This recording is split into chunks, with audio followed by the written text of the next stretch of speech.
Welcome to The Making of a Nation, American History in VOA Special English.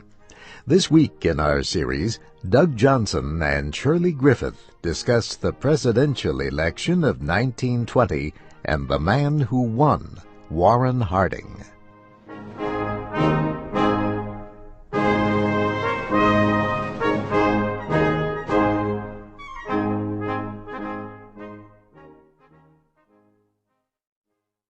The presidential election of 1920 was a turning point in American politics.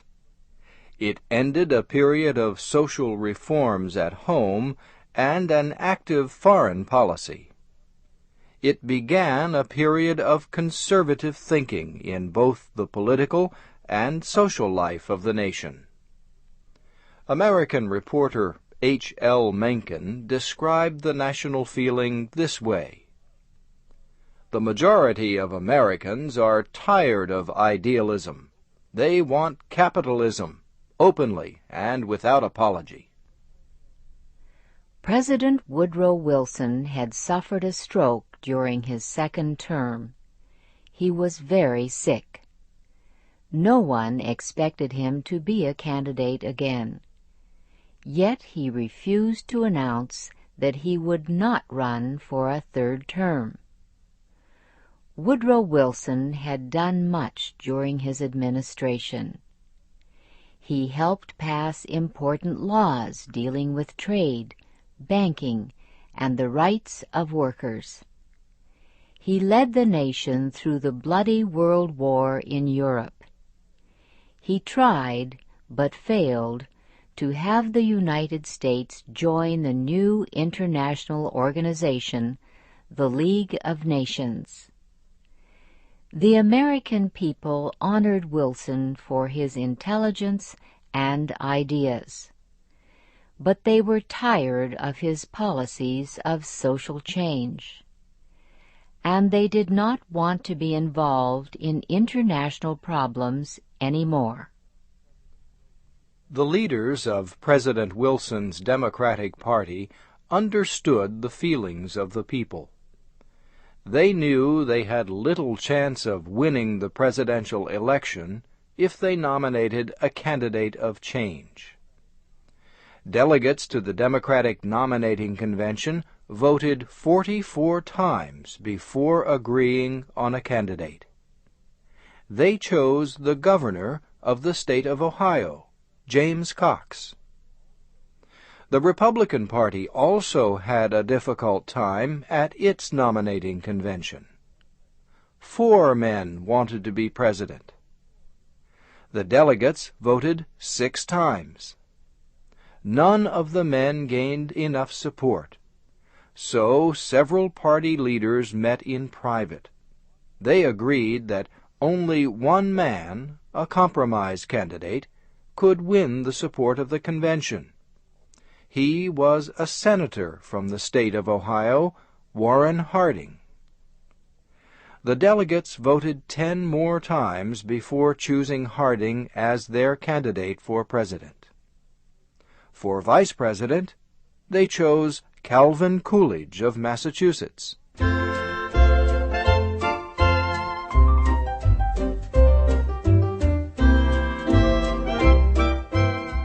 Warren Harding had owned a newspaper in Ohio. People advised him to enter politics because he was such a good public speaker. During the campaign, he promised lower taxes, less immigration, and more aid to farmers. He called for normalcy, a new period of peace and quiet with few changes. That is what the voters wanted to hear in 1920. Warren Harding won the election with 68% of the popular vote. In his first act as president, he invited people to visit the White House. He permitted them to walk in the garden. The act was a sign. The government seemed to be returning to the people. Warren Harding is remembered mostly for two events.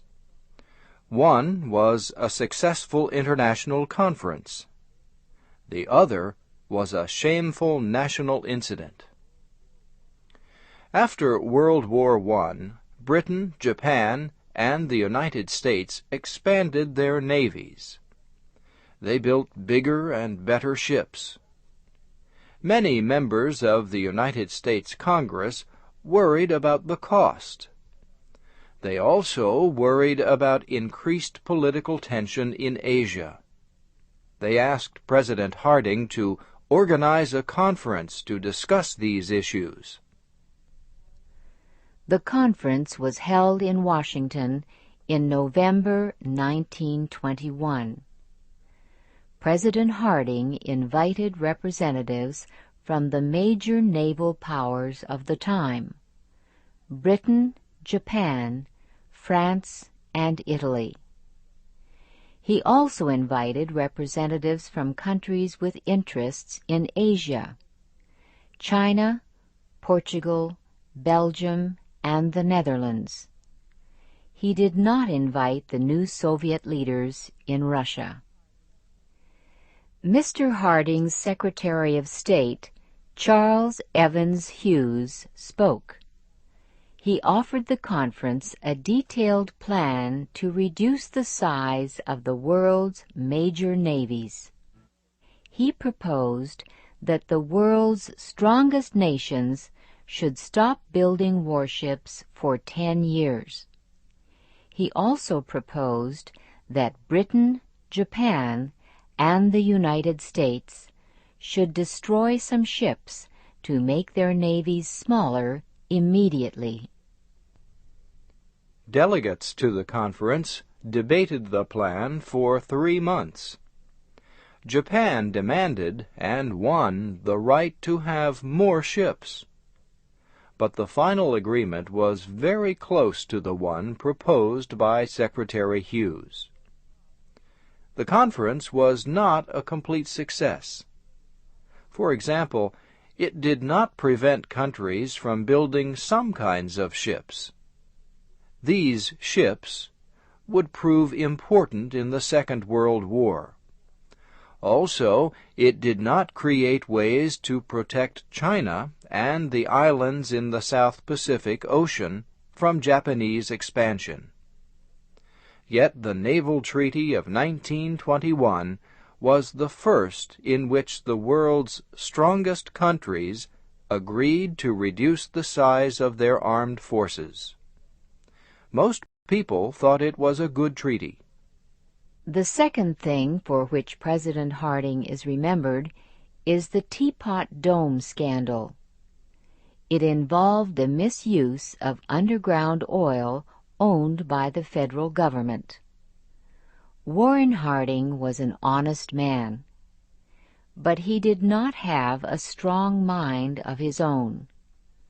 He was easily influenced, and he often accepted bad advice.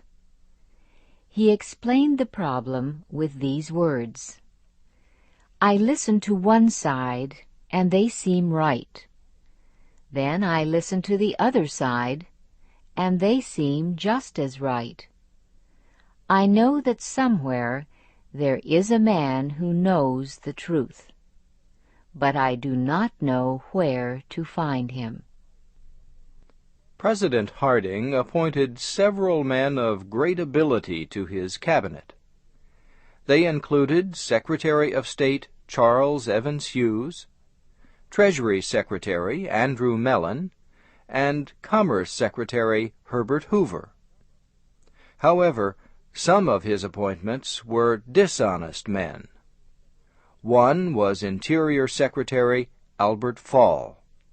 He was responsible for the Teapot Dome scandal. Secretary Fall gave a private company the right to take oil from land owned by the federal government.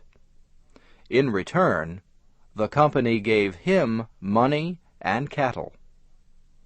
The oil was not supposed to be taken from the ground.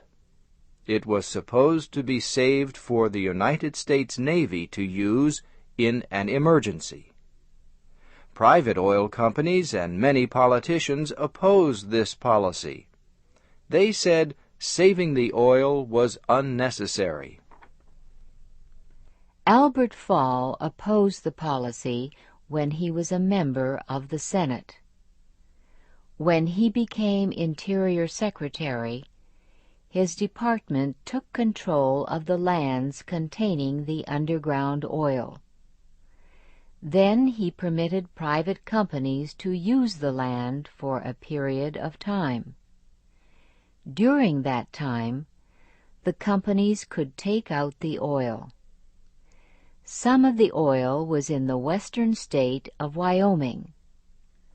The rock mass on the surface looked like a container for making tea, so the area was called Teapot Dome. When the Senate uncovered Secretary Fall's wrongdoing, the press quickly called the incident the Teapot Dome Scandal. The Senate investigation led to several court cases which lasted throughout the 1920s.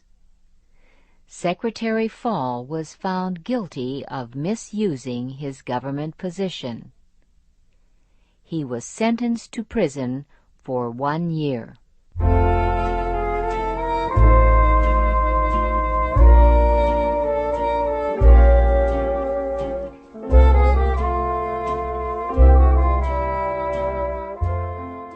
President Harding did not live to see the end of the Teapot Dome incident. In the summer of 1923, he made a political trip to Alaska and western states.